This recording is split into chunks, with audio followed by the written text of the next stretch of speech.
Good morning. Today we'll be talking about epilepsy because of the World Epilepsy Month. We need to find out and talk about the issues to do with epilepsy. Is it more than seizures? Thank you, Dr. Ajayi and Mr. Pobo, for coming on the program today to talk to us. Hey, good morning. Thank you so much for having me on the show. Thank you very much for being here. Thank you so much. Thank you. Thank you. So, Dr. Ajayi, you are a consultant neurologist. Am I correct? Yes, a pediatric neurologist. A pediatric neurologist. Yeah. And you specialize in this area. So can you explain what epilepsy is? Because people just equate epilepsy to seizures, not more than that. So can you tell us what is epilepsy and what causes it? All right, thank you. So epilepsy is a medical condition, and the major challenge is that it's a condition whereby there's a predisposition to having recurrence of seizures. So it's not just one seizure, it's having recurrence of seizures. That's what makes it epilepsy. And aside from the seizures, there could be other associated consequences that are also part of the definition of epilepsy.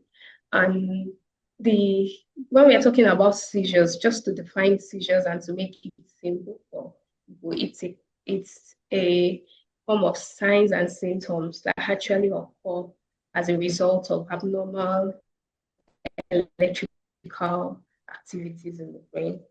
It's interesting to know that our brain, there's also some electrical activity going on in the brain, in which the small units in the brain, that is the neurons, they communicate with each other by electrical signals. So if there's an excess discharge or an excess electrical activity or an abnormal activity, it could result in seizures. And seizures could present in many ways. So, but the common one and the most obvious one is usually the motor presentation. And what I mean by this is that it's as a result of abnormal movement of the muscles. So you find the person presenting with either stiffening of the body, the jerking, or twitching, abnormal twitching. So it's always a transient event, meaning it just lasts for a few minutes, sometimes a few seconds, and you resolve spontaneously. And to differentiate it from other causes of seizures, because there are also other causes of seizures, they occur in apparently well people. So there's no fever, there's no head trauma, there's no infection. The person is otherwise fine, and then suddenly has these episodes of seizures. And that's what makes it epilepsy. It's usually unprovoked. There's no cause to it. There's no provocation like fever, and the person develops seizures. So it's recurrence. There must at least be one episode of seizures for you to say that it is epilepsy. So, thank you. Thank you. That's very enlightening. And we talked about motor seizures. That means there are other kinds of seizures. Does seizure or does epilepsy only present as that, motor seizures? How else would a person with epilepsy or could a person with epilepsy present? Okay, so like I said earlier, the motor one is the most obvious because you can see it. Unlike the other types, could also be sensory, whereby the person complains of has abnormal sensation. It could be, I've seen someone complain of a feeling of something crawling in the abdomen. It could be hearing things abnormally or seeing things. But what makes it different from other medical condition is that it's transient. And then apart from the sensory, there could also be some other like psychic abnormal behavior.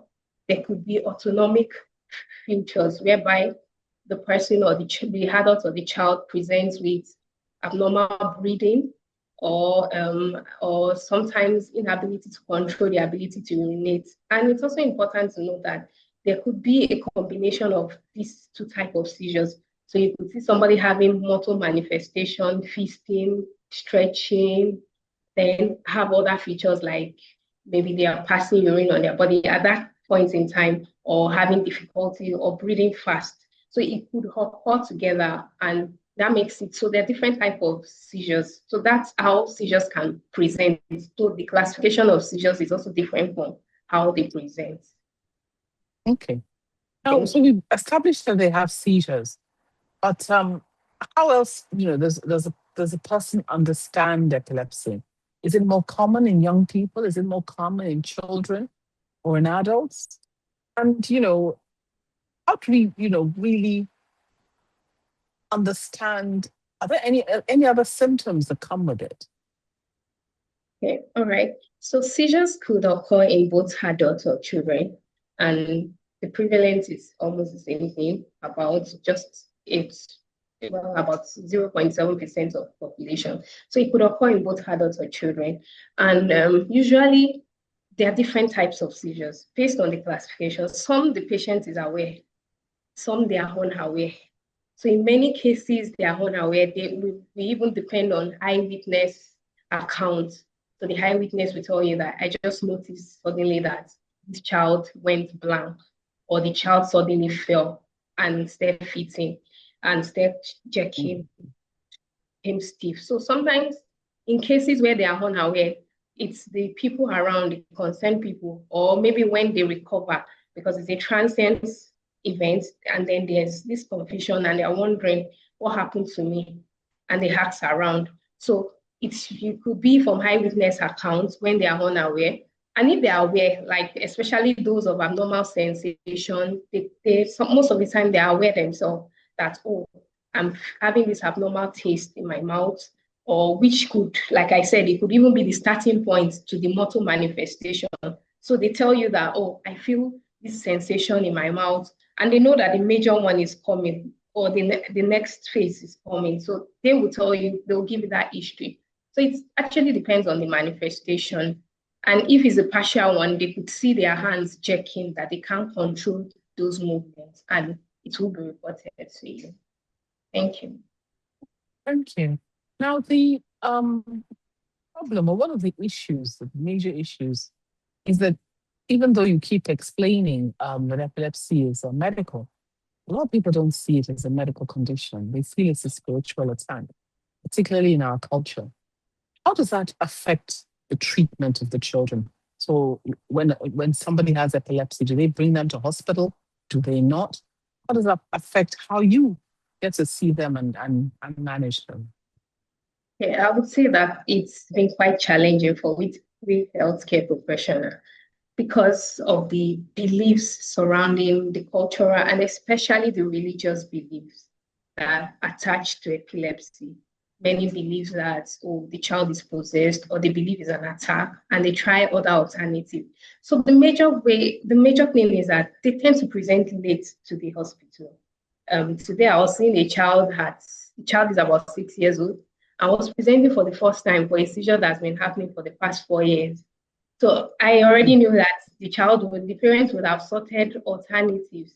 Probably they've been to many traditional homes, or they've been to spiritual homes. And when they're not getting effect, okay, let's try the hospital. That's always like their last resort. And it tends to delay the diagnosis, because if it's also diagnosed early, there could be chances of treatment early and recovery early would occur. But if it's being perceived in a spiritual manner, it delays their presentation in the hospital. And what are the implications? Apart from obviously they come in late, are there things that could be prevented if they came in earlier? What are the kind of complications that they developed if they're not treated properly? Okay, all right. I would say that seizures go a long way to affect, apart from the physical manifestation, the stigmatization, presenting many seizures, many epilepsy cases start in childhood. Children don't have those, they have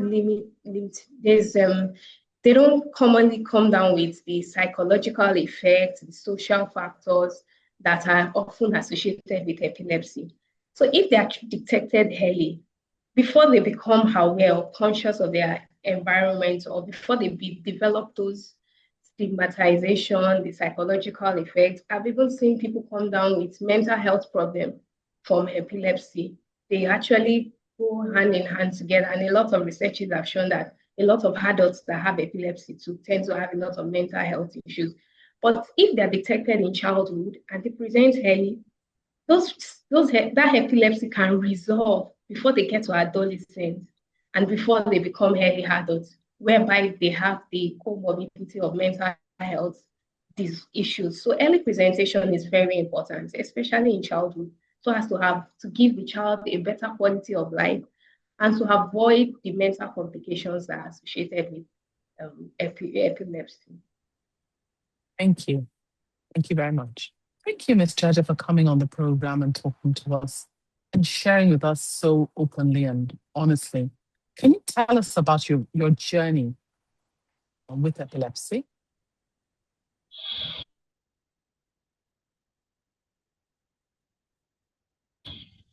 Thank you so much for having me. Okay, so I was diagnosed with epilepsy when I was age 10, and since then I experienced epilepsy until I got to my 30s. So it was like a lifelong experience until recently when my seizures stopped. So growing up with epilepsy, it was like my dream or my life came to an end because I had a lot of stigma. People didn't want to associate with me. Like doctor said, they felt like it was a spiritual issue. We first of all sorted out for the spiritual aspect of it. We went for cleansing, we went for prayers and all that. Until we said, okay, let's go and check this thing. It's not working. What is going on? And that was how we got to find out that this is epilepsy. And since then, we've been working through it with medication. No, that's great. So what I love to hear is that you've found the solution. You went to the hospital and it is, with medication, it has stopped. I think that's very inspiring for a lot of people who are out there, a lot of parents or people who are in despair and thinking they don't know what to do, to actually see you sitting here looking so beautiful and telling us, you're all right. That's wonderful. That's really wonderful for us to hear. So I'm very happy to hear that. Now, can you share with us the issue of stigma and what are the myths about epilepsy that have hurt you the most? Okay. So for stigmatization, growing up during school days, my friends didn't want to play with me. That was where it started with. They were calling me names, Obanji. I'm from Igbo, so they called me Obanji. I had spiritual issues and all that. And then a lot of them just distanced themselves from me, and that made me feel alone. I think that was where my emotional issues started from. I felt like nobody wanted me. When it comes to sports, people didn't want to put me in their team because, I mean, she would fall down and she would disgrace us or she would make us lose. Those were things that I heard, and that really caved me in. I was like, okay, let me just stay on my own since nobody wanted me. So that started building up my emotional, disturbance and all that. And then for the myth, it's the spiritual aspect. A lot of people, even my family at first, they felt it was spiritual. Like I said, we went for cleansing, nothing happened. I took some concussions, nothing happened. And people, when they say the spit, so my seizure was the jerking and the foaming one. So people were like, don't touch her. When the spit touch you, you too, you catch epilepsy and all that. So even when I was on the road, if I had a seizure, people would, rather move away than come to help me because that was what they knew. The saliva touches you and you catch epilepsy, but it's not, a contagious illness. So that was it for Yeah. me. Yeah. I'm sorry to hear that you went through so much, but Thank you, ma'am. you're here today, and can you tell us what made you become an advocate for people with epilepsy? Okay. It was a really tough decision. So I came to a point where I had to have that conversation with myself. I came to have a resolution with myself that, okay, whether people like me or not, I have to live my life. I went to a dance school. I'm also a dancer. I teach ballet. I'm a ballerina.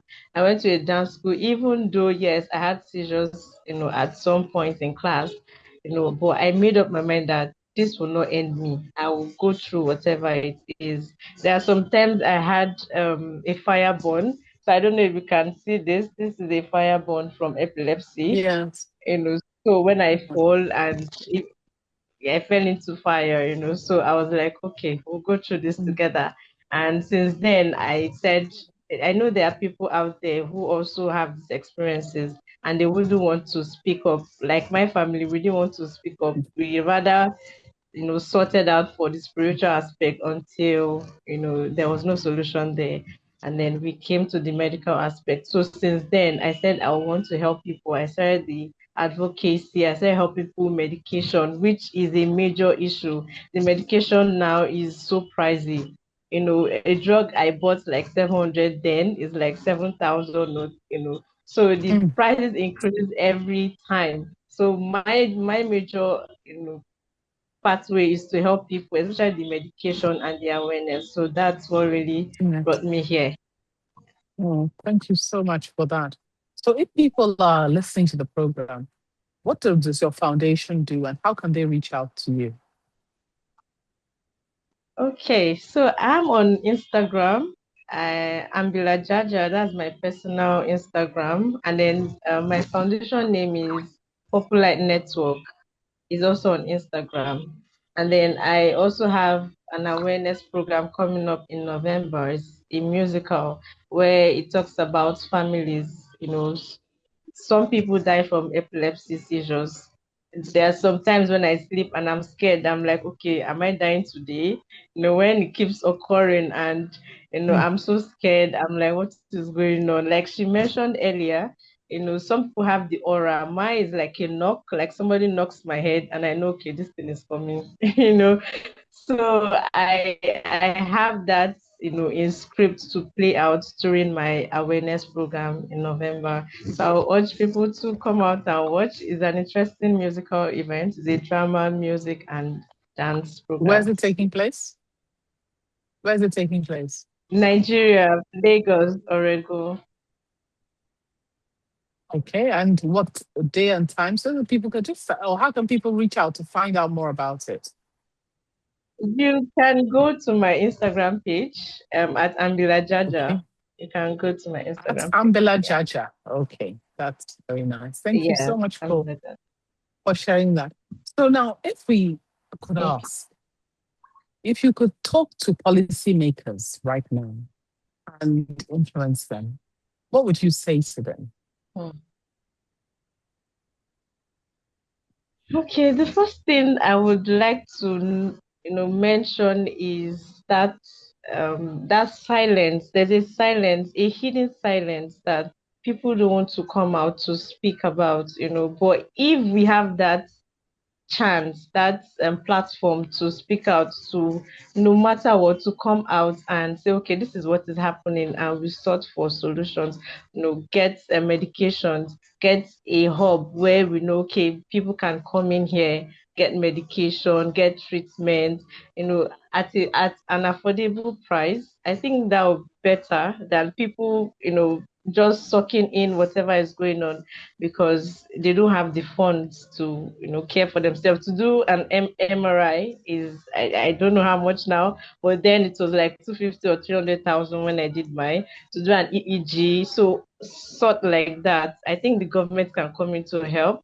And then also when it comes to the stigmatization, making it open that this thing is normal, it's just a neurological issue going on. Like I would say, why I don't touch for head. That's why people get issues with epilepsy. So it's not contagious.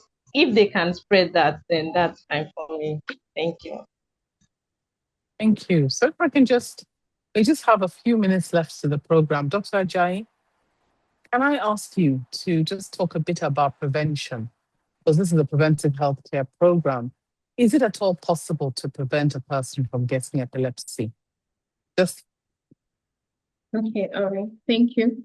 So, talking about prevention, it may not be possible to prevent in some cases because most cases are probably genetic or hereditary, and in many cases, the causes are unknown. But some have been associated with, a few have been associated with maybe a previous history of head trauma or forecry at birth, but those are just a few. But in many cases, they are just genetic or unknown. So it may not be possible to prevent. But It's what I not had, anybody's fault, yeah, is what I'm saying. It's not the fault of the person, because sometimes people blame them in this process as well. okay. So, but what I advocate for is early diagnosis and treatment. It goes a long way to help the child. So don't, as soon as if there's anybody experiencing symptoms like that, rather than going up and down, go early to the hospital. There are many drugs available which have been found to be effective, though in some cases there could be some seizures that are difficult to treat, but those are very few. Many people respond well to these medications if they're able to, if they adhere well to the medications, and they are able to live quite a good normal life at the end of the day. Thank you. Thank you very much. Ms. Jaja, do you have any last words for our listeners? Okay, what I can say is just to show support. We need support. We need your care, we need your love. You don't know, it can be someone close to you. Just get to learn about epilepsy first aid. That will really save your life. So that's my last word. Learn about epilepsy seizures first aid. Thank you. Thank you very much. Thank you so much for coming and sharing with us, Ambila. Thank you, Dr. Ajayi, for coming on the program. Thank you for watching. Please like, share, and subscribe for new video updates.